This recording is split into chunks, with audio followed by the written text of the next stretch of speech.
ॐ अज्ञानतिमिरान्धस्य ज्ञानाञ्जनशलाकया चक्षुरुन्मीलितं येन तस्मै श्रीगुरवे नमः। श्रीचैतन्यमनोभीष्टं स्थापितं येन भूतले स्वयं रूपः कदा मह्यं ददाति स्वपदान्तिकम्। नमो विष्णुपादाय कृष्णप्रेष्ठाय भूतले श्रीमते राधा गोविन्द गोस्वामीति नामिने। नमस्ते प्राभुपादये गौरवाणी प्रचारिणे निर्विशेषशून्यवादी ग्राम्यजननिस्तारिणे। नमो विष्णुपादाय कृष्णप्रेष्ठाय भूतले श्रीमते भक्तिवेदान्तस्वामीति नामिने। नमस्ते सारस्वते गौरवाणी प्रचारिणे निर्विशेषशून्यवादी पाश्चात्यदेशतारिणे। नमो विष्णुपादाय कृष्णप्रेष्ठाय भूतले श्रीमते भक्तिसिद्धान्त सरस्वतीति नामिने। श्रीवार्षभानवी देवी दयिताय कृपाब्धये कृष्णसम्बन्धविज्ञानदायिने प्रभवे नमः। नमो भक्तिविनोदाय सच्चिदानन्दनामिने गौरशक्तिस्वरूपाय रूपानुगवराय ते। वन्देऽहं श्रीगुरोः श्रीयुतपदकमलं श्रीगुरून् वैष्णवांश्च श्रीरूपं साग्रजातं सहगणरघुनाथान्वितं तं सजीवं साद्वैतं सावधूतं परिजनसहितं कृष्णचैतन्यदेवं श्रीराधाकृष्णपादान् सहगणललिता श्रीविशाखान्वितांश्च। हे कृष्ण करुणा सिंधो दीनबंधो जगत्पते गोपेश गोपिका कांत राधाकांत नमोस्तुते। तप्त कांचन गौरांगी राधे वृंदावनेश्वरी वृषभानुसुते देवी प्रणमामि हरिप्रिये। नमो महावदान्याय कृष्ण प्रेम प्रदायते कृष्णाय कृष्ण चैतन्य नाम्ने गौरत्विषे नमः। वाञ्छाकल्पतरुभ्यश्च कृपा सिन्धुभ्य एव च पतितानां पावनेभ्यो वैष्णवेभ्यो नमो नमः। जय श्री कृष्ण चैतन्य प्रभु नित्यानंद श्री अद्वैत गदाधर श्रीवासादि गौर भक्तवृंद। हरे कृष्णा कृष्णा कृष्णा हरे हरे हरे राम राम हरे हरे। निगमकल्पतरोः गलितं फलं सुखमुखादमृतद्रवसंयुतं पिबत भागवतं रसमालयं मुहुरहो रसिका भुवि भावुकाः। स्वसुखनिभृतचेतास्तद्युतस्तान्यभावोऽप्यजितरुचिरलीलाकृष्टसारस्तदीयं व्यतनुतकृपया यस्तत्त्वदीपं पुराणं तमखिलवृजिनघ्नं व्याससूनुं नतोऽस्मि। तमखिलवृजिनघ्नं व्याससूनुं नतोऽस्मि। यं प्रव्रजन्तमनुपेतमपेतकृत्यं द्वैपायनो विरह कातर आजुहाव पुत्रेति तन्मयतया तरवोऽभिनेदुस्तं सर्वभूतहृदयं मुनिमानतोऽस्मि।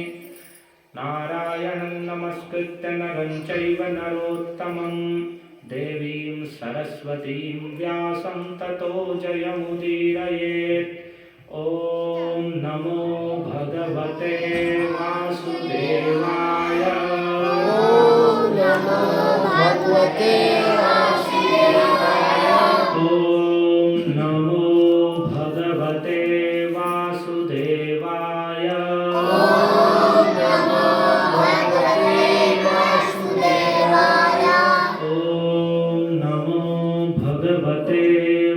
वासुदेवाय। भगवते वासुदेवाय। सभी बोलिए। न च अंतर न बहिर यस्य न पूर्वं नापि चापरं पूर्वापरं बहिश्च अंतर जगतो यो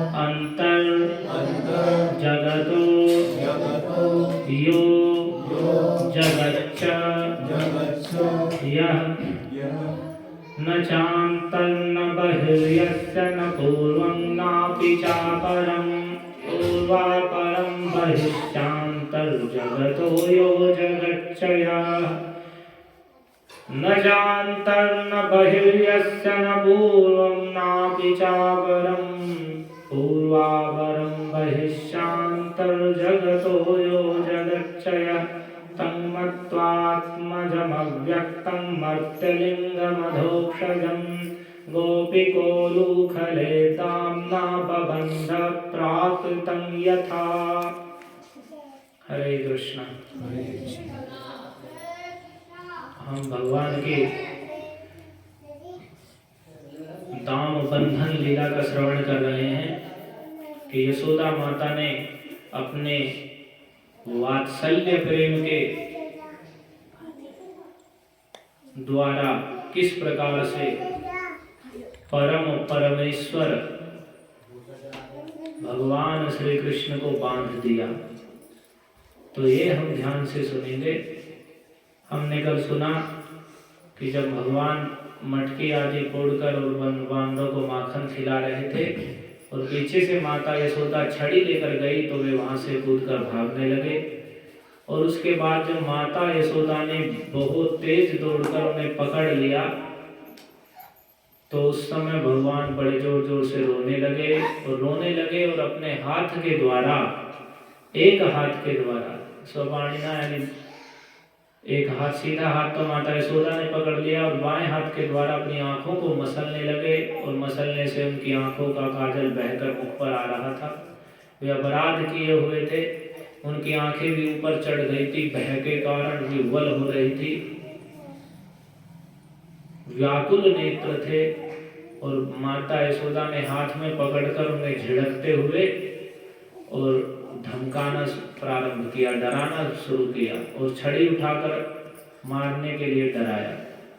तो जब ऐसा करने माता यशोदा करने लगी और जब भगवान ने कहा कि तुम छड़ी फेंक दो, मैं फिर से ऐसा कार्य नहीं करूंगा, ऐसा विश्वनाथ चक्रवर्ती बात कहते हैं। तो मैया ने कहा कि अरे दुष्ट बालक, तू फिर कह रहा है कि मैं ऐसा कार्य नहीं करूंगा और बार बार तू ऐसा कार्य करता है, सच बता तूने दही का बर्तन क्यों फोड़ा, मैं तुझे कुछ नहीं कहूंगी। तो एक गोपाल चंपू ग्रंथ है, चंपू संस्कृत में उसे कहते हैं, जिसमें छंद और गद्य यानी पद्य और गद्य दोनों एक साथ होते हैं, श्लोक भी होते हैं और वैसे बिना श्लोकों के भी ऐसे संस्कृत में सीधे सीधे लिखा रहता है। तो ये श्री जीव गोस्वामी द्वारा रचित है, तो उसमें भी इस लीला का वर्णन किया है उन्होंने। तो जब माता यशोदा ने ऐसा प्रश्न किया मानो कृष्ण से कि तुम बार बार क्यों ऐसा करते हो, तो बड़ी चतुरता से भगवान ने उत्तर दिया कि मैया त्वय्युद्भटं प्रवदन्त्यामंघ्रेः कटक घट्टनात् अस्फुटितधिमण्डस्य घटः का मम दुष्टता। कि हे माता, जब आप मुझे गोद से उतारकर भूमि पर बैठाकर जल्दी से जा रही थी तो आपके ही चरणों में जो कड़े आपने पहने हुए हैं उनका वह अचानक दही के बर्तन से टकरा गया था और वो दही का जो हांडी थी वह फूट गई थी। ये चतुरता से उत्तर दे रहे हैं कि मुझे छोड़ के जैसे ही तुम गई तो अचानक जैसे तुम जल्दी से दूध उतारने के लिए चली, जो पैर में कड़ा आपने पहना हुआ है वही इस मटके से टकरा गया और ये फूट गया, आपको पता नहीं चला, आप जल्दी में थी। तो इसमें ये बताओ मेरी दुष्टता क्या है। और यदि कहो अच्छा चलो वो तो ऐसे फूट गया और फिर जो अंदर वानरों को जो माखन खिला रहे थे तुम, सारा पहला माखन रखा हुआ सभी वानर खा रहे थे और उन्हें तुम अपने हाथों से खिला रहे थे, तो भगवान कहने लगे कि देखो दधि फोड़ने का जैसे मुझे अपराध नहीं है, वैसे ही कुछ देर बाद क्या हुआ कि दिशोयम ईशः निर्दिष्टः प्रविष्टः सत्यमुष्टये पृष्टः सर्पी परामृष्टो मया कामम दुष्टता। तो उसी आपके जाने के बाद अचानक कुछ बंदर आ गए और वे घर में घुस गए और उस कमरे में चले गए जिसमें आपने माखन रखा है, और वे उसमें से दही माखन जो भी था उस सबको खाने लगे। वे खा रहे थे, मैं तो उन्हें भगाने के लिए गया था और मैं तो उन्हें भगाने का प्रयास कर रहा था, और इसमें बताओ मेरा क्या अपराध है? मैं वानरों को खिला थोड़ी रहा था और भगा रहा था मैं तो। तथापि त्वामात्तयष्टिं दृष्ट्वा दुद्रुवचौरवत् त्वं पुनर्मावृथा भीतमपि दुद्रोह निर्दयम्। कि फिर भी ऐसा करने पर भी देखो मेरा कुछ भी अपराध नहीं है। क्या सफाई दे दी है भगवान ने कि किसी प्रकार का कोई अपराध नहीं है, ये तो आपके कड़े से तो मटका फूटा है और मैं वानरों को तो भगाने के लिए गया था, ये तो घर में घुसकर माखन खा रहे थे, तो इसमें मेरा कोई अपराध नहीं। और फिर भी जब छड़ी लेकर तुम मुझे मारने के लिए आई तो मैंने सोचा पता नहीं भैया क्यों आ रही है छड़ी लेकर, तो मैं डर के मारे भागने लगा, और भयभीत देखकर भी तुम मुझे फिर भी क्यों डांट रही हो, क्यों इस प्रकार से डांट रही हो? तो जब भगवान के ऐसे चतुरतापूर्ण वचन माता यशोदा ने सुने कि दोष छिपाने के लिए कितनी बुद्धि का प्रयोग कर रहा है, तो उनकी और बात ऐसी कर रहा है कि युक्तिपूर्ण, बिल्कुल युक्ति का अर्थ है कि जिससे आप उसमें दोष ना ढूंढ सकें, तो उससे उनकी प्रखर बुद्धि यानी तेज बुद्धि का पता चलता है कि कितनी तीव्र बुद्धि है। तो माता यशोदा मन ही मन विस्मित हुई और कहने लगी, यहाँ पर आगे कहेंगे, रे वाचो युक्ति सत्तम चोरोत्तम त्वं नरोत्तम जातोपि वानर प्रियो वानर प्रकृति रेवासी। रे वाचो युक्ति सत्तम, अरे तुम बात बनाने में तो बड़े चतुर हो, बात बनाकर बोलने में तो तुम बड़े श्रेष्ठ हो, लेकिन चोरोत्तम, तुम चोरों में भी उत्तम हो, चोरों में बड़े श्रेष्ठ हो, घर में भी चोरी कर रहे हो तो पड़ोसी के घर में भी करते हो, और तुम नरोत्तम जातोपि, तुम नर श्रेष्ठ गोपराज नंद के पुत्र होकर भी वानर प्रियो, बंदरों को प्रेम करते हो, जबकि तुम नर श्रेष्ठ नंद बाबा के यहाँ जन्म लिया है तुमने, फिर भी तुम्हारी प्रकृति तो मनुष्यों से करने के बजाय तुम वानरों से मित्रता करते हो, और वानर प्रकृति रेवासी, और वानरों से मित्रता करते हो, और तुम्हारी प्रकृति जो स्वभाव है वह भी वानरों जैसा ही है, वैसा ही नटखट स्वभाव है तुम्हारा। तो जब माता यशोदा इस प्रकार से फटकारने लगी तो कृष्ण भय से अधीर होकर कहने लगे, ततो वनमेव प्रविश्य स्थास्यामि, जब तो मैं वन में ही जाकर रहूंगा, तुम मुझे छोड़ दो, मैं वन में जाकर बंदरों के साथ में निवास करूंगा, तुम्हारे पास नहीं आऊंगा, मैं तुम्हारा माखन खाऊंगा और मैं आज से वन में ही रहूंगा, ऐसा वे कहने लगे। और जब ऐसा कहने लगे तो इन पुत्र के इन अभिमान मिश्रित वचनों को सुनकर माता यशोदा को मन में भय हो गया। अभी तक तो कृष्ण भयभीत हो रहे थे, लेकिन जब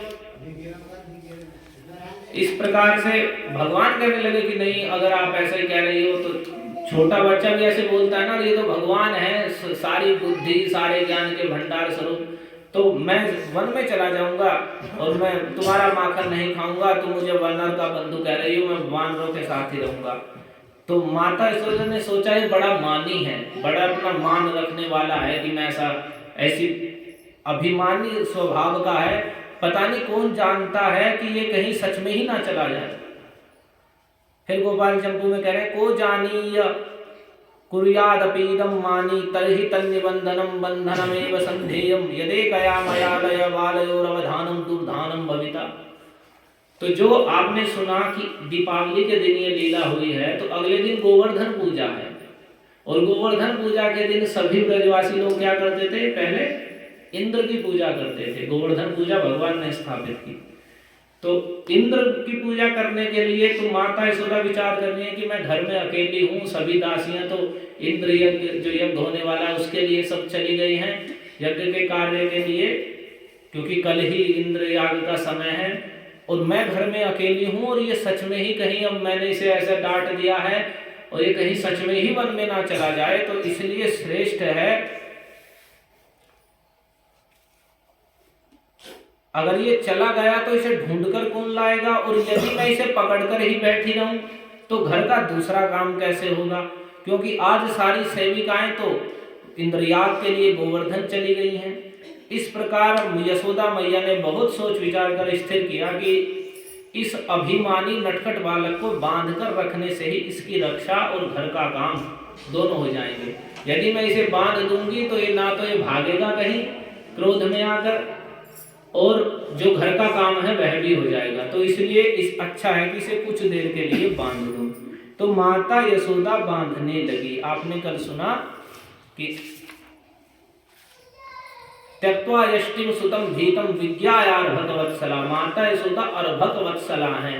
उन्होंने देखा पुत्र वत्सला है कि बालक डर गया है बहुत ज्यादा, तो उन्होंने छड़ी छोड़ दी और उन्होंने विचार किया कि इसे उसके द्वारा, रस्सी के द्वारा मैं बांध देती हूँ, इससे दोनों कार्य हो जाएंगे।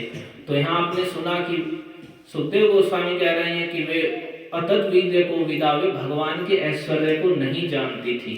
उसमें आपने सुना कि दो प्रकार से ऐश्वर्य का, यानी भगवान की ईश्वरता का अज्ञान दो प्रकार का है।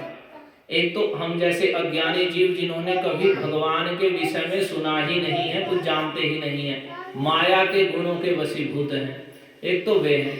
और दूसरा जो माता यशोदा जैसे जो भगवान के भक्त हैं, अनन्य प्रेमी और भगवान के नित्य मुक्त पार्षद हैं, तो भगवान के प्रति उनके प्रेम की इतनी अधिकता बढ़ जाती है कि वे भगवान ईश्वर हैं यही गुण हो जाता है, और भगवान के प्रति ममता का भाव हो जाता है। कृष्ण मेरे पुत्र हैं, कृष्ण मेरे सखा हैं, कृष्ण मेरे प्रियतम हैं, ऐसा भाव ही अधिक बढ़ जाता है, और वे परमेश्वर हैं ये गुण हो जाता है, छिप जाता है।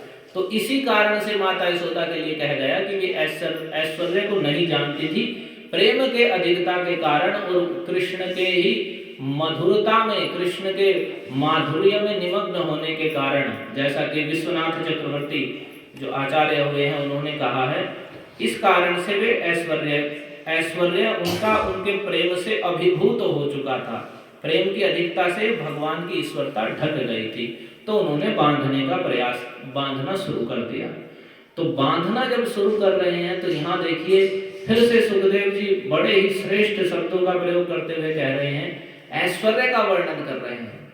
कोई ये ना समझे कि कृष्ण को बांध दिया, अरे बच्चे को ही तो बांधा, बता रहे हैं कि ये बांध किसको रही हैं। आप इसे साधारण मत समझ लेना कि ये कौन सी बड़ी बात हो गई कि वे बच्चे को बांध दिया, इसका इतना कीर्तन हो रहा है, अजीब भागवत में भी सुनाया जा रहा है कि एक माँ ने अपना बच्चा बांध दिया, तो कौन सी बड़ी बात हो गई। तो ये बड़ी बात हो गई जो अब आ रही है। कह रहे न चांतर न बहिर्यस्य न पूर्वं नापि चापरं पूर्वापरं बहिष्यांतर जगतो यो जगच्चयः। कह रहे हैं कि जिनके ना तो अंदर है ना बाहर है, यानी जिन भगवान में न तो बाहर है न भीतर है, अर्थात वे भगवान यहां बताते हुए कहते हैं कि जो भगवान ब्रह्मा आदि देवताओं, ब्रह्मा शंकर इंद्र और दूसरे भी सब जो देवता असुर जो भी कुछ हैं, उन सबको, और ब्रह्मा से लेकर तृण तक, एक तिनके तक जितने भी जीव हैं या जो भी कुछ है, उसे भगवान अपनी माया के गुणों से, सत्वगुण रजोगुण और तमोगुण, ये रस्सी स्वरूप है, माया की ये रस्सी है, सत्वगुण रजोगुण तमोगुण, इनके द्वारा वे ब्रह्मा से लेकर तिनके तक सबको बांध कर रखते हैं। और जो सर्वव्यापक हैं, सर्वव्यापक का अर्थ है भगवान कोई सीमित नहीं है, इसलिए भगवान का नाम है अनंत, असीम, उनकी सीमा नहीं है। ये नहीं कह सकते बस भगवान इतने ही है कि कृष्ण छोटे से दिखाई दे रहे हैं तो बस इतने तक उनकी सीमा है। जैसे हमें ये शरीर मिला हुआ है तो हम जहां तक बैठे हैं उतनी सीमा है, हम यहाँ हैं तो वहां नहीं हो सकते, यहाँ है तो ये नहीं कि सड़क पे भी हम हैं, ऐसा नहीं कर सकते हम। लेकिन भगवान है सर्वव्यापक, वे कृष्ण यशोदा माता की गोद में भी है तो सब जगह ही हैं, कोई अभाव नहीं है उनका कि कहीं नहीं है। तो कह रहे जो सर्वव्यापक हैं भगवान, और सर्वव्यापक होने के कारण महामहेश्वर हैं, ब्रह्मा आदि, ब्रह्मा शंकर आदि ईश्वरों के भी जो परम ईश्वर हैं, इन पर भी शासन करने वाले हैं, उन भगवान को यशोदा मैया अपने प्रेम के बल से रस्सी के द्वारा बांधने चली है। तो रस्सी के द्वारा बांधने चली हैं, तो इसी बात को यहां कहते हैं कि बंधनम ही बहि परितेन कामना आवितस्य परिच्छिन्नस्य वस्तुना संभवति, कि बंधन किस चीज का होता है? जो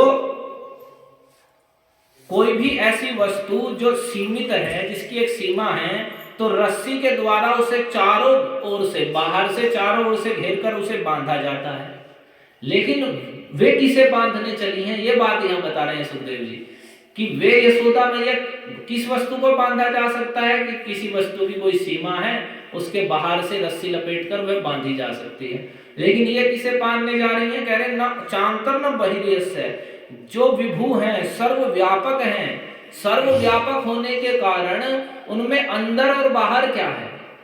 जैसे एक लौकिक उदाहरण, जैसे आकाश है, और आकाश में अंदर और बाहर कैसे आप नापेंगे कि भाई कोई कहने लगे आकाश को बांध लो, आकाश को मुट्ठी में पकड़ लो, तो ये कैसे संभव होगा? तो उसी प्रकार से कह रहे हैं कि जिनके ना तो अंदर है और ना कुछ बाहर है, क्योंकि वे सर्वव्यापक हैं, सब कुछ उनके अंदर है, कुछ उनके बाहर भी नहीं है, उनकी कोई सीमा भी नहीं है। तो जो असीम वस्तु है, जिसकी सीमा नहीं है, उसे बांधने की बात हो रही है। इसलिए यह विशेष घटना है कि जिनके ना तो अंदर है ना कुछ बाहर है, तो रस्सी के द्वारा वे किस प्रकार से बांधे जाएंगे? जिनका अंदर बाहर ही नहीं है, तो रस्सी कहां टिकेगी? या तो रस्सी बाहर से लपेटी जाए या अंदर से लपेटी जाए। तो जिन भगवान का जो पूरे संसार में सभी जगह व्याप्त हैं, एक समय में ही सभी जगह हैं, तो उन भगवान में अंदर बाहर कैसे हो सकता है? और जिसमें अंदर बाहर ही नहीं है, तो रस्सी कहां टिकेगी और उसे उन्हें घेरेगी कैसे, उन्हें बांधेगी कैसे? यही उदाहरण समझिए, कोई कहने लगे आकाश को तुम बांध दो रस्सी से, तो आकाश को कैसे बांधोगे, कैसे घेरोगे? कोई सीमा है कि यहां तक हम लपेट के बांध देंगे? तो वैसे ही कह रहे हैं कि जिन भगवान के ना भीतर है ना कुछ बाहर है, जो सर्वव्यापक हैं, और सर्वव्यापक इतना कह रहे हैं, सर्वव्यापक होने के कारण जिनमें ना तो भीतर है ना ही बाहर है, और इतना भी नहीं, फिर कह रहे हैं कि वे सर्वदेश, इसका तो हो गया सभी स्थान पे व्याप्त हैं, सभी जगह पे व्याप्त हैं, इसलिए अंदर बाहर नहीं है। फिर कह रहे हैं सभी समय में भी व्याप्त हैं। एक तो हो गया अभी वर्तमान में कोई वस्तु व्याप्त है, सभी जगह है, लेकिन कोई कहे तो कुछ देर बाद बंद जाएगी या कुछ देर बाद करें, तो कह रहे हैं न पूर्वम ना पिचा परम, जिनके पहले भी कुछ नहीं है और जिनके बाद भी कुछ नहीं है, यानी सभी काल में और सभी जगह एक साथ सर्वव्याप्त हैं वे, पूरे जगत में सभी जगह। ये बहुत समझने की बात है कि भगवान, हम सोचे भगवान कहाँ है, हम अगर जंगल में हैं भगवान का स्मरण करेंगे, भगवान हमारी सुनते हैं कि नहीं सुनते? तो भगवान तो सभी जगह सुन सकते हैं, भगवान को सुनने की सीमित नहीं है, भगवान अनंत है, अनंत। इसलिए जो विष्णु भगवान को कहा जाता है, तो विष्णु कहने का ही अर्थ है एक ही समय में सभी जगह समान रूप से जो व्याप्त है, एक ही समय में सभी जगह, कहीं भी किसी कोने में कहीं भी आप चले जाएं, वहां सभी जगह भगवान पूर्ण रूप से, समान रूप से, जैसे यहाँ हैं, जैसे बाहर हैं, ऐसे विश्व के किसी भी कोने में भगवान समान रूप से व्याप्त हैं। कहीं भी उनमें यह नहीं है कि यहाँ कम है वहां ज्यादा है, और उनकी व्यापकता में, यानी सब जगह, व्यापकता का अर्थ हुआ वे सभी जगह हैं। कैसे हैं? तो नहीं दिखाई पड़ने पर भी वे सभी जगह हैं। तो इसी बात को कह रहे हैं। और आज ही नहीं, आज ही ऐसे, ना पूर्वम ना पिचा परम, ना उनसे पहले कुछ है ना उनसे बाद में कुछ है, सब समय जो है, सबसे पहले जो थे, काल से भी पहले, जब ये समय अर्थात भूत भविष्य वर्तमान नहीं उत्पन्न हुआ, उससे पहले भी जो भगवान हैं, यानी नित्य वर्तमान है, तो भगवान के ना तो कोई पहले है ना बाद में है, अर्थात जो जगत के पहले भी थे और बाद में भी रहेंगे। और फिर ये तो हो गया कि वे सभी जगह व्याप्त हैं, सभी समय में, भूतकाल में, भविष्य में, सभी समय में रहेंगे, सभी समय में रहने वाले हैं। तो फिर आगे कहते हैं पूर्वा परम बहिष्चांतर जगतो यो जगच्चयः, कि वे इस जगत में पूर्वा पर, जगत के पूर्व और अपर, कार्य और कारण भी हैं, अर्थात सारा जगत जिनसे उत्पन्न हुआ है और जिनसे उत्पन्न हुआ है और जिनके द्वारा ये चलाया जा रहा है, जिनके द्वारा बनाया गया है, जगत के पूर्व और अपर, कार्य और कारण रूप हैं। वे सर्वव्यापक होने के कारण जगत के बाहर भी हैं और भीतर भी हैं। पूर्वा परम बहिष्चांतर जगतो यो, और पूरे जगत के भीतर भी हैं और पूरे जगत के बाहर भी हैं। और जगतो यो जगच्चयः, और पूरा जगत के स्वरूप में जो स्वयं भगवान है, अर्थात ये जगत भी जिनकी माया शक्ति से प्रकट हुआ है तो उनसे भिन्न नहीं है, उनकी शक्ति से उत्पन्न होने के कारण। तो जगत भी जिनकी माया से प्रकट होने के कारण जिनका ही स्वरूप है, जगत के रूप में भी वही है। तो वे भगवान हैं जिन्हें यशोदा माता बांधने जा रही है। दोबारा सुनिए कि जिनके ना तो बाहर है ना भीतर है, जो सभी जगह व्याप्त हैं। जैसे उदाहरण मैं आकाश का इसलिए दे रहा हूं बस बुद्धि की समझ के लिए, तुलना नहीं हो रही, आकाश की तुलना भगवान से नहीं की जा सकती।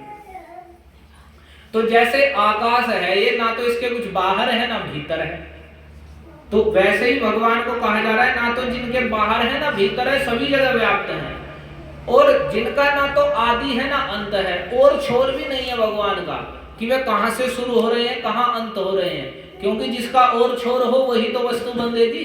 तो जिनका आदि यानी शुरुआत और अंत भी नहीं है, और पूर्वा परम बहिष्चांतर, और जगत के पहले भी जो थे, पूर्व में जो थे और बाद में भी जो रहेंगे, जगत जिनसे उत्पन्न हुआ है और जगत को जो चला रहे हैं वे भगवान। और बहिष्चांतर जगतो यो, और इस पूरे जगत के भीतर जो व्याप्त हैं, और इस जगत से बाहर अगर कहा जाए कि जगत है इससे परे क्या है, तो जो भगवान इस जगत के पूरे बाहर भी जो हैं, और जगतो यो पूरे जगत के बाहर भी हैं और भीतर भी हैं, और जगत भी जिनका ही स्वरूप है, वे भगवान स्वयं भगवान हैं। तो ऐसे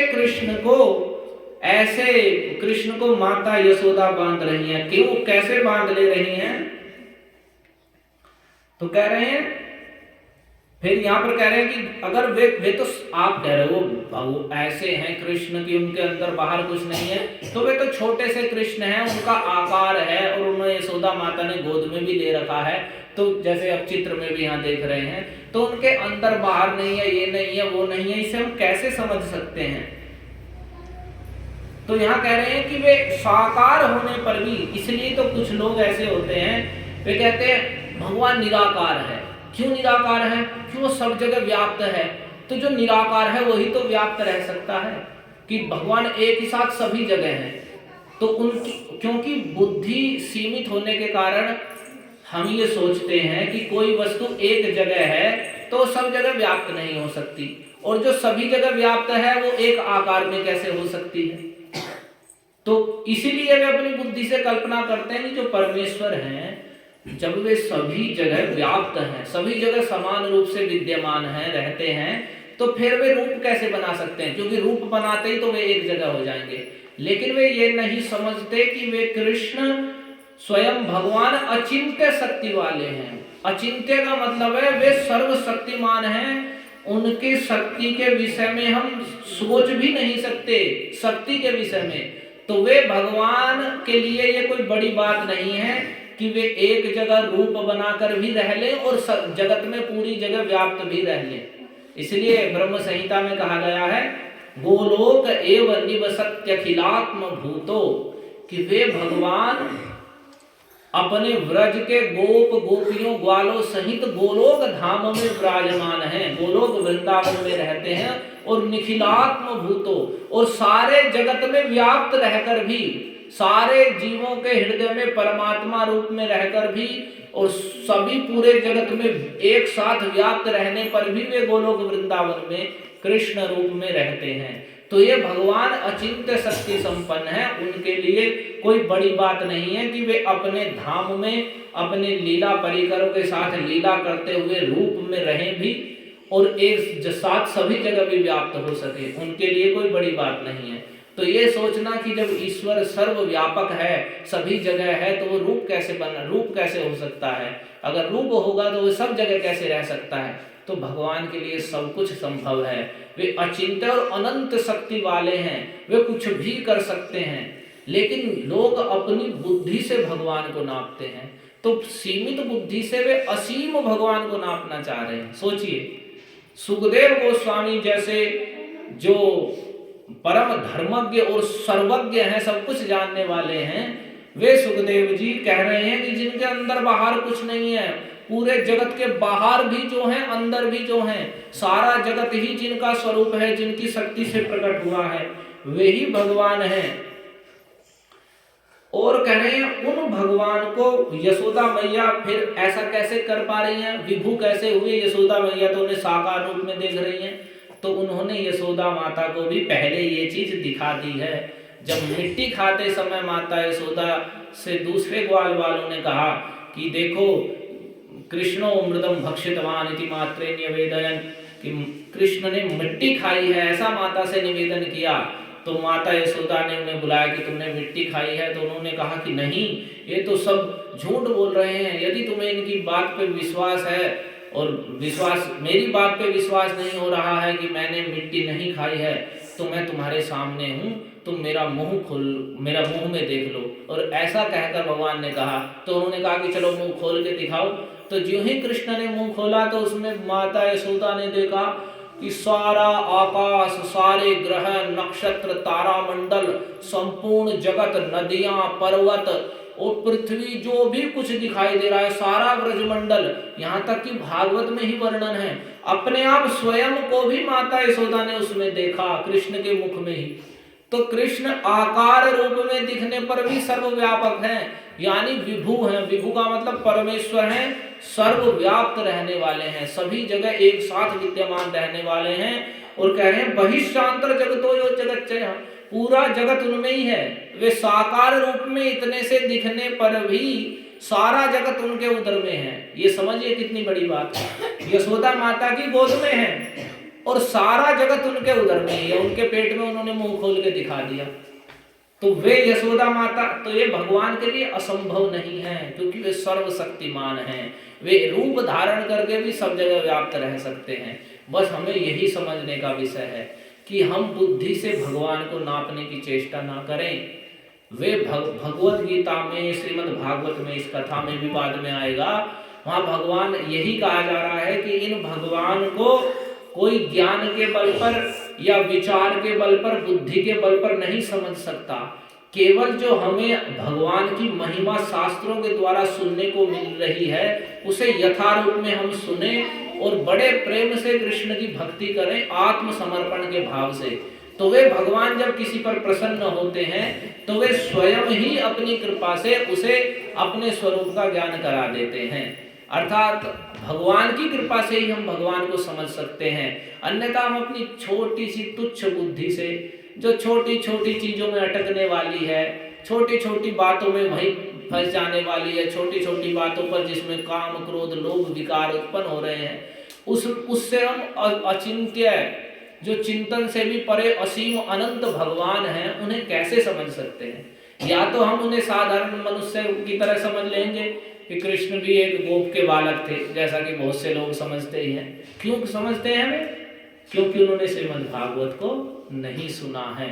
वे कृष्ण के विषय में तो जानते हैं कि कृष्ण है, कृष्ण ने अवतार लिया है, लेकिन वह कहां से पता चलता है कि कृष्ण ने अवतार लिया है? श्रीमद् भागवत से। उसी भागवत में लिखा है कि कृष्ण स्वयं भगवान है, परमेश्वर हैं। उस बात को नहीं मानेंगे, लेकिन कृष्ण हैं और कृष्ण नंद बाबा के पुत्र हैं, इस बात को स्वीकार करेंगे। इस पर आचार्य लोग यही कहते हैं, जो लोग कहते हैं कि भगवान कृष्ण ने तो रास किया, गोपियों के साथ नृत्य किया। बताओ, वे गोपियां थी, दूसरी गोपियां, दूसरे की स्त्रियां, लड़कियां थी, और उनके साथ कृष्ण नाच रहे हैं, ये कितना गलत है, ये तो गलत किया। तो वे इस चीज को तो मान लेते हैं कि ये भागवत में भगवान गोपियों के साथ नृत्य किए, उन्होंने नृत्य किया या रासलीला की, लेकिन उसी भागवत में कृष्ण को परमेश्वर बताया जा रहा है। आप सुन रहे हैं, जिन्हें बताया जा रहा है सारा जगत जिनमें है, पूरे जगत के अंदर बाहर जो हैं, इस जगत के पहले जो थे, बाद में भी जो रहेंगे, सभी जगह समान रूप से व्याप्त हैं, वे कृष्ण हैं। इस बात को नहीं सुनेंगे, इसे तो हम नहीं सुनेंगे, लेकिन कृष्ण गोपियों के साथ नृत्य कर रहे हैं, इसे जरूर सुनेंगे। और फिर अपनी बुद्धि से उसे सोचेंगे, अपनी बुद्धि से सोचेंगे कि जैसे हम परस्पर पर स्त्री या पर पुरुष को देखकर जैसे हम काम के वशीभूत हो जाते हैं, ऐसे कृष्ण भी काम के वशीभूत हो गए हैं और वे स्त्रियों के साथ नाच रहे हैं। तो क्यों? क्योंकि उन्होंने कृष्ण की वास्तविक स्वरूप के विषय में नहीं सुना है कि वे भगवान परमेश्वर हैं, संपूर्ण जगत में एक साथ व्याप्त रहने वाले भगवान हैं। उनमें तुम्हारी तरह के ये काम आदि के विकार कैसे हो सकते हैं? सारा जगत जिनसे है, सभी समय में और सभी काल में और सभी स्थान पर जो व्याप्त हैं, वे भगवान, वे स्वयं भगवान कृष्ण हैं। तो यदि हम भागवत को ध्यान से सुनते हैं एक बात को, तो हमारे सारे संशय सरलता से दूर हो सकते हैं। तो यहीं पर कह रहे हैं कि वे माता यशोदा उन भगवान को बांधने लगी और उनकी विभुता, जबकि भगवान ने उन्हें दिखाई थी कि देखो अपने उदर में ही साकार होते हुए भी सारा जगत ये रहा, ऐसा उन्होंने दिखा दिया था और यशोदा माता ने देखा भी था, तो वे क्यों उन्हें बांधने लगी? फिर प्रश्न आया, जब माता यशोदा ने देखा भी था उनके मुख में कि ये सारा ब्रह्मांड, सारा जगत इनमें ही दिखाई दे रहा है, और उसमें माता यशोदा आश्चर्यचकित भी हो गई थी और उन्होंने कहा कि अरे ये कैसी माया है, या तो मेरी बुद्धि का मोह है, ये क्या है, क्या भूत बलाय है, क्या मेरे पुत्र पर कुछ हो गया है, या कुछ इसका ही यौगिक प्रभाव है, ऐसा वे तर्क करने लगी थी अपने मन में। तो उस समय भगवान ने अपनी वैष्णवी माया, यानी जो अंतरंगा शक्ति का जो आह्लादनी शक्ति है, उसके विस्तार से ही अपना प्रेम का विस्तार किया, तो जिसके कारण उन्होंने उस चीज को भी भूल गई, यानी ऐश्वर्य उनका छिप गया और जो वात्सल्य प्रेम था दोबारा जागृत हो गया। अपनी भागवत में लिखा वैष्णवी माया को उन्होंने विस्तार किया। पुत्र स्नेहमयी विभु, जो विभु परमेश्वर है, पुत्र स्नेह वाली अपनी वैष्णवी माया को उन्होंने विस्तार किया, जिससे माता यशोदा उस बात को भूल गई और फिर पुत्र स्नेह से कृष्ण को लाड़ प्यार करने लगी। तो माता यशोदा देखने पर भी फिर प्रश्न उठता है, क्यों बांधने लगी? उन्होंने तो उधर में देख लिया था सब कुछ है, तो फिर क्यों बांधने लगी रस्सी से? तो कह रहे हैं तम आत्मजं मत्वा, वे उन्हें अपना पुत्र ही मानती थी कि ये मेरा पुत्र है, मैंने जन्म दिया है इसे। असाधारण वात्सल्य प्रेम विषयीकृत्वेति, उन्हें अपने असाधारण भगमाता यशोदा का जो वात्सल्य प्रेम है, पुत्र स्नेह का जो भाव है, वह असाधारण है। साधारण स्त्रियों का जो अपने पुत्र के प्रति आसक्ति होती है वैसा नहीं है, वह असाधारण है। केवल माता यशोदा में ही हो सकता है और केवल कृष्ण के प्रति ही। उसकी तुलना हम जगत में नहीं कर सकते, ना सोच सकते, बल्कि जगत में तो उसका ही छाया स्वरूप माया के द्वारा ये कल्पित किया गया है, बनाया गया है कि यहाँ परस्पर जीव को आसक्ति करके माता है, ये पुत्र है और ये जगत का संचालन होता है। लेकिन वात्सल्य प्रेम है असाधारण है, केवल माता यशोदा में ही हो सकता है। तो उसी अपने पुत्र स्नेह रूपी प्रेम के द्वारा उन्होंने कृष्ण को विषयीकृत्वा, प्रेम का विषय बनाकर, यानी अपने पुत्र स्नेह के वशीभूत करके उन्हें बांधना किया। और कहो कि भगवान क्यों बंध गए? वे तो परमेश्वर, वे क्यों बंधन में आने लगे उनके? तो कह रहे हैं कि वे भगवान प्रेमाधीनत्वात् विभुत्वेपि अचिंत्य शक्तैव बंधनम, वे भगवान विभु हैं, सर्वव्याप्त हैं, सारे बंधनों से परे हैं, फिर भी वे बंधन में क्यों आ गए? क्योंकि वे प्रेम के अधीन हैं। वे अपने अनन्य प्रेमी भक्त के वशीभूत हो जाते हैं। अपने प्रेम, जो प्रेममयी भक्ति भगवान से करते हैं, उस प्रेम के वशीभूत कृष्ण हो जाते हैं। इसलिए उनकी अचिंत्य ऐसे भगवान हैं तो बंधन हो ही नहीं सकता। कौन बांधेगा? सारा जगत जिनमें है, वही जगत की वस्तु उन्हें कैसे बांध सकती है?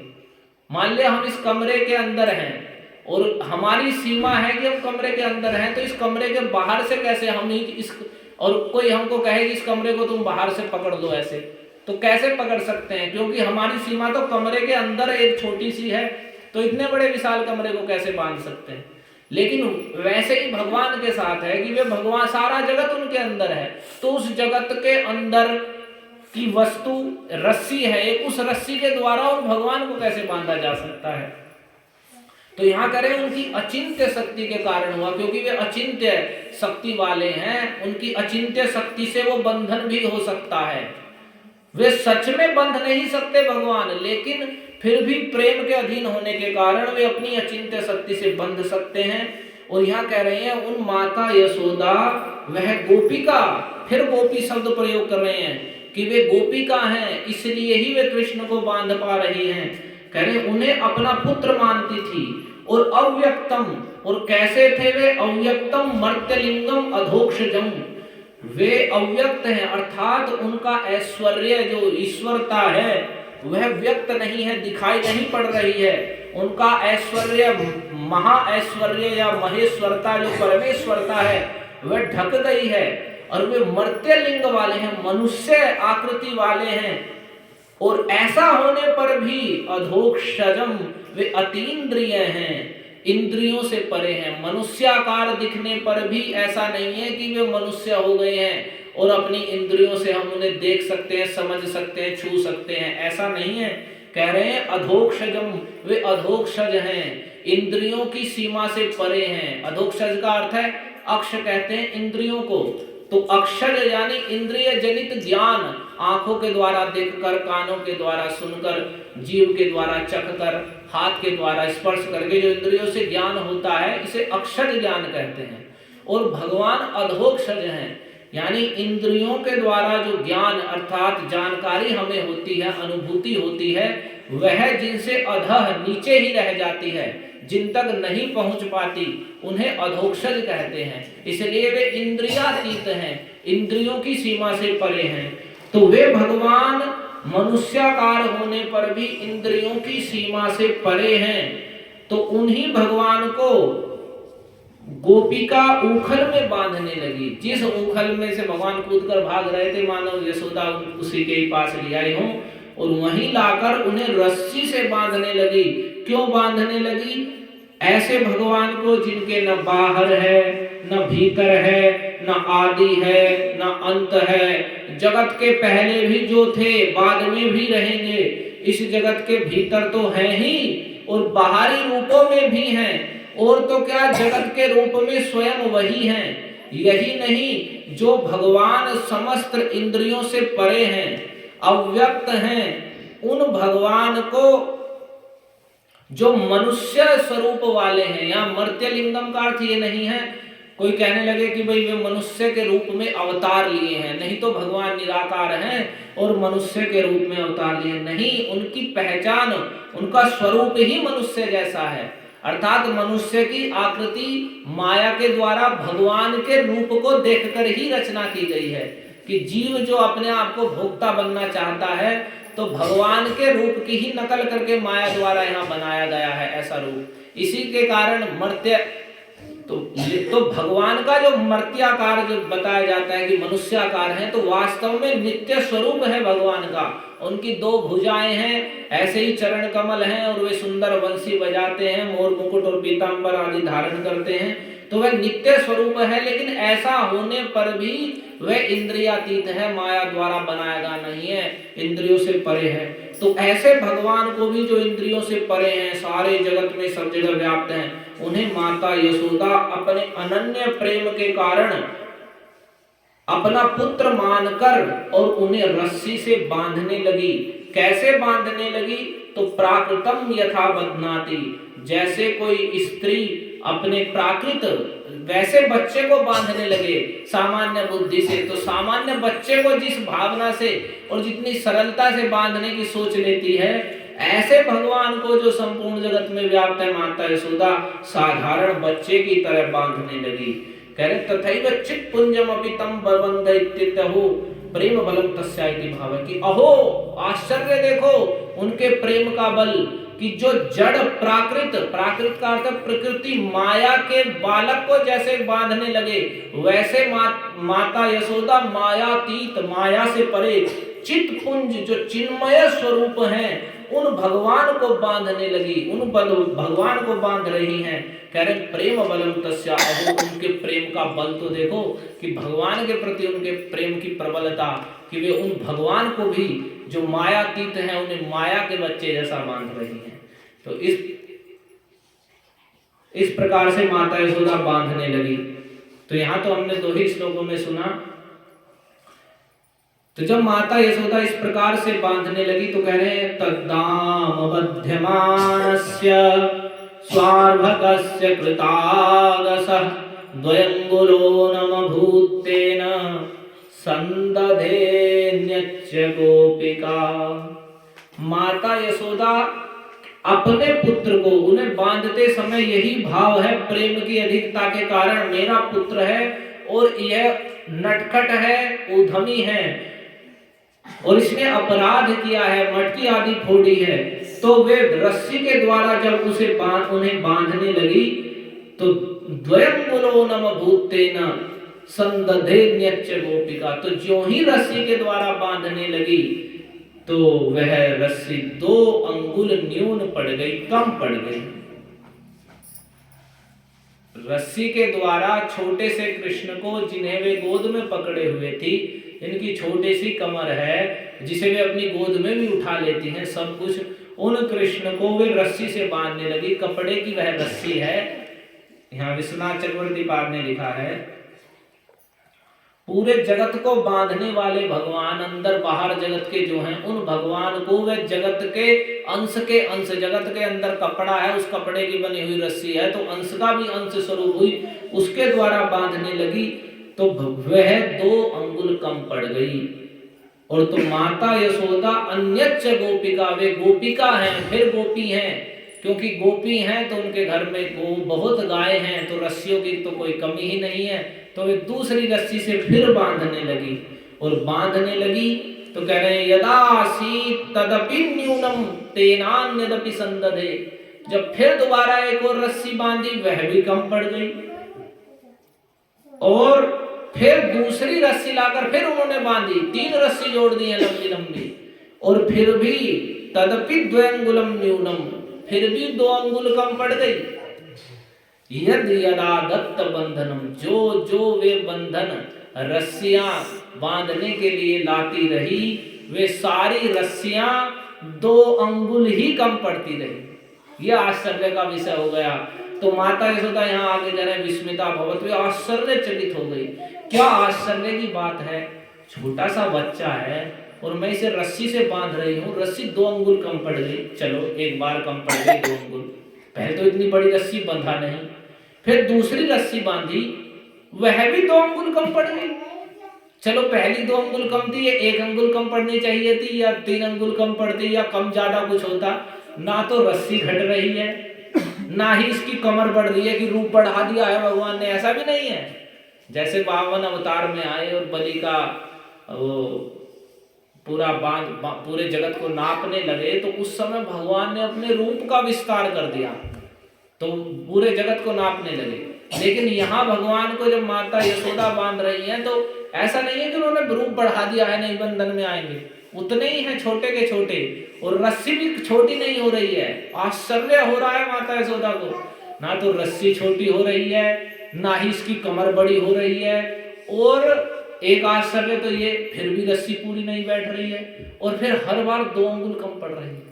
कैसा नहीं भाई 3 अंगुल कम पड़ गई, कभी 4 अंगुल कम पड़ी, कभी 1 अंगुल कम पड़ गई, ऐसा भी नहीं है, केवल 2 अंगुल कम रह रही है, बिल्कुल नहीं बंध रहे हैं। कितनी रस्सियां आ गए हैं, यद यदा दत्त बंधनम, जितने भी रस्सी उसमें बांधती जाती हैं वे छोटी होती गई, उसके साथ और जोड़ी, जो रस्सी लाती गई जोड़ती गई, त्यों तो जुड़ने पर भी वे सब की सब 2-2 अंगुल छोटी पड़ती गई।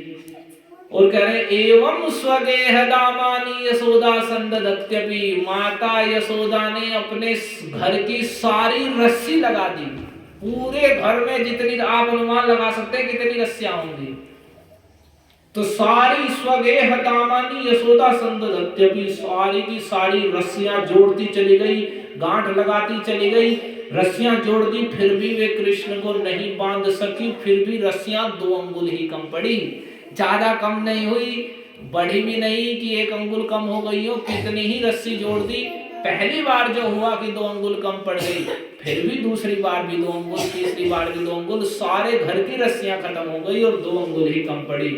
और जब माता यशोदा ऐसे बांध रही थी तो पड़ोस की कुछ और गोपियां वहां पर आ गई थी। ये सब देखने के लिए भगवान की अद्भुत लीला का वे दर्शन कर रही थी। और आपने सुना कुंती माता भी उस समय वहां पर आई हुई थी घूमने के लिए ब्रज में। तो जब आई हुई थी तो वे भी वहां देख रही थी, उन्होंने भगवान की आगे स्तुति की है। तो वे सब गोपियां देखकर हंसने लगी, मुस्कुराने लगी कि क्या आश्चर्य हो रहा है, कितना परिश्रम यशोदा कर रही है और ये कृष्ण बंधन में नहीं आ रहे हैं। और स्वयं माता यशोदा भी हंस रही हैं, मुस्कुरा रही हैं कि ये हो क्या रहा है। और विस्मिता भवत, और बड़ी आश्चर्यचकित होने लगी। अहो कैसा आश्चर्य है, ना तो इसका आकार बढ़ रहा है, ना रस्सी घट रही है, और हर बार रस्सी 2 अंगुल कम पड़ जा रही है। तो ये बड़ा आश्चर्य है। तो इस प्रकार से माता यशोदा बांध रही हैं, बार बार 2-2 अंगुल रस्सियां कम पड़ रही हैं। घर की सारी रस्सी बांधने पर भी 2 अंगुल ही कम पड़ गई। सारी आस पड़ोस की गोपियां इकट्ठी हो गई, सब हंस रही हैं और माता यशोदा भी हंस रही हैं और बड़ी आश्चर्यचकित हो रही हैं कि कैसा आश्चर्य है, क्या माया फैली हुई है। तो आगे कथा हम कल सुनेंगे। हरे कृष्णा